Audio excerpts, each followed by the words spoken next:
inscrito Alfredo de Almeida Vitale.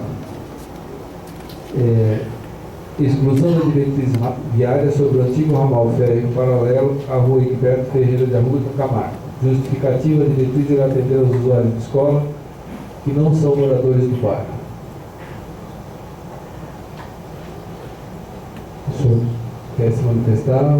Somente por escrito. Tá.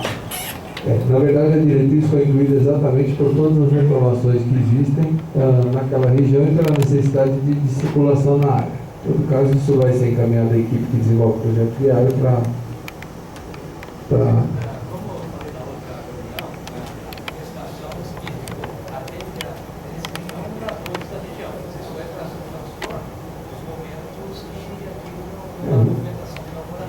tá, a gente vai analisar.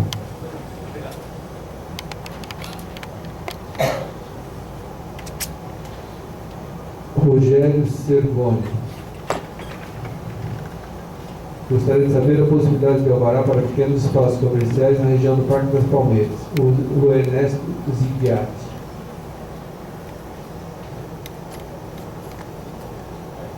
Essa Bairro da Palmeiras.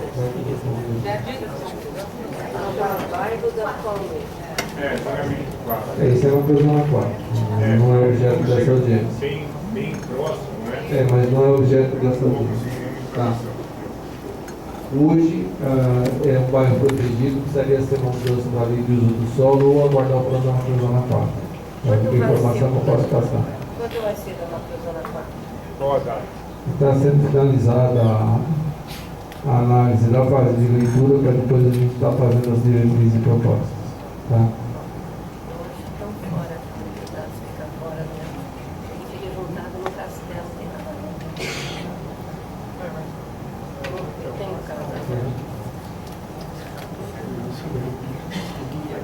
Alexandre Augusto de Oliveira Andrade,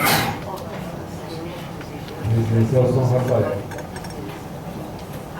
O Residencial São Rafael está proposto como zoneamento 4, lote de 500 metros quadrados. O loteamento foi aprovado com lote de 1.800, decreto de 1981. Desejamos manter os lotes originais, seguindo o previsto da macrozona 2, lote mínimo de 1.000 metros e testado em 20 metros. Boa noite, secretário. Boa noite a todos. Conforme a arquiteta expôs aí para nós, justamente pontuando o zoneamento 4 na região do Alphaville, do Jardim Miriam, não foi até mencionado o residencial Chácara São Rafael, até como o secretário acabou de citar, é um decreto aí da sua formação de 81.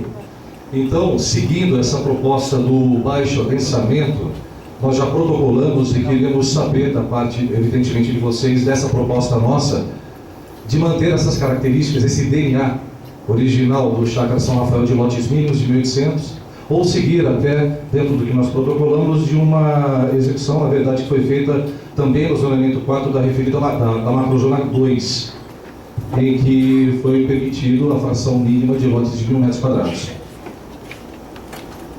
Esse processo está protocolizado efetivamente na Secretaria, eu não sei até se já foi publicada a resposta. Na verdade, a posição inicial da Secretaria é pela manutenção do padrão só para o zonamento, porque fica complicado. Portanto, a gente vai levar a justificativa à equipe novamente, tá? Mas, em princípio, a proposta era de ter um zonamento só.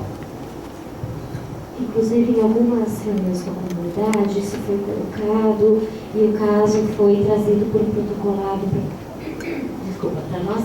O que a gente chegou à conclusão foi isso: a gente está mantendo um baixo adensamento, mas de uma forma homogênea para a macrozona como um todo. Quer dizer, ali em cima não existe nada nem de questionamento quanto ao perímetro urbano, o questionamento é lá para baixo, né, na região sul da macrozona. A ideia era a gente ter uma padronização, lotes de 500 metros. Não existe muito justificativa da gente manter o lote original a partir do momento que ela foi incorporada ao perímetro urbano. Esse lote era um chácara de recreio, né?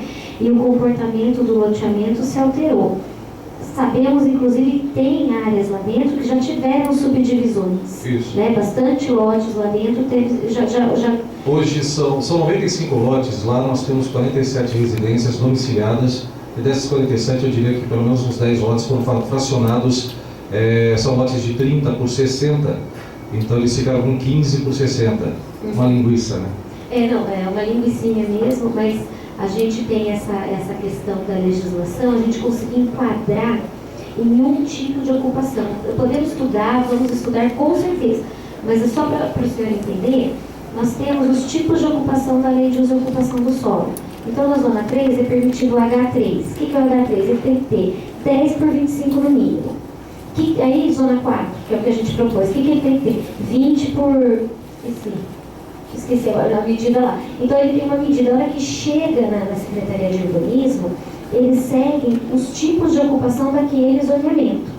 Né? O que a gente vai ter que pensar, se for pertinente, vamos fazer nova vistoria, estudar de novo, claro, mas estudar como que isso na prática se impõe lá, né? Vou ter que colocar uma informação na ficha de propriedade de cada um desses, o que na prática, no nosso cadastro, é uma coisa um pouco complexa. Sim. Então requer uma explicação, uma justificativa muito forte, sendo que a gente tem todo aquele viário de contorno do Alphaville, que permite, quer dizer, eu gostaria até de ouvir um pouquinho do senhor por que dessa solicitação, né? Porque ele era rural, tudo bem ter uma medida, agora que chegou no urbano... Não, mas o São Rafael ele já nasceu urbano e ele nasceu com a proposta de ser um residencial de chácaras. Então, a defesa é essa, manter esse DNA, como eu comentei anteriormente, manter as características originais de ser um residencial, uma área domiciliar, claro, mas com esse perfil de chácaras. E também, falando até na questão quando você propõe algo embasado em situações concretas, foi o que eu comentei anteriormente, que nós vimos que isso foi possível e procedeu na macrozona 2. Aqui o artigo 24 das áreas indicadas, né, nessa proposta, em que depois é constatado no parágrafo 4º, fica definido o lote mínimo de 1.000 metros quadrados, 20 metros de testada para os lotes da zona 4 da macrozona 2, em determinado local. Desculpa, aí a macrozona como um todo, é o que já acontece hoje na macrozona 3, tá. Né? Na macrozona 1 também é uma macrozona como um todo.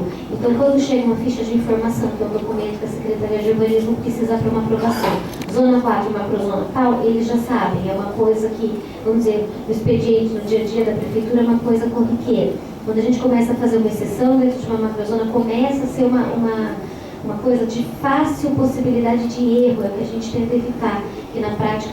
Então, por que fizemos isso? Porque a macrozona 2 já está ali pertinho da macrozona 1 da área rural, a macrozona 2 quase todinha é rural e ela faz divisa com a 3. É uma coisa da gente, já que a cidade tem esse espraiamento, nós herdamos esse espraiamento, a gente está diminuindo o adensamento para as bordas da cidade, já que o espraiamento já existe. É um pouco diferente desse seu caso, mas a gente... A gente só pede dentro dessas características que seja analisado pelo menos essa fração mínima de 1.000 aí, tá bom? Será avaliado. Obrigado pela atenção.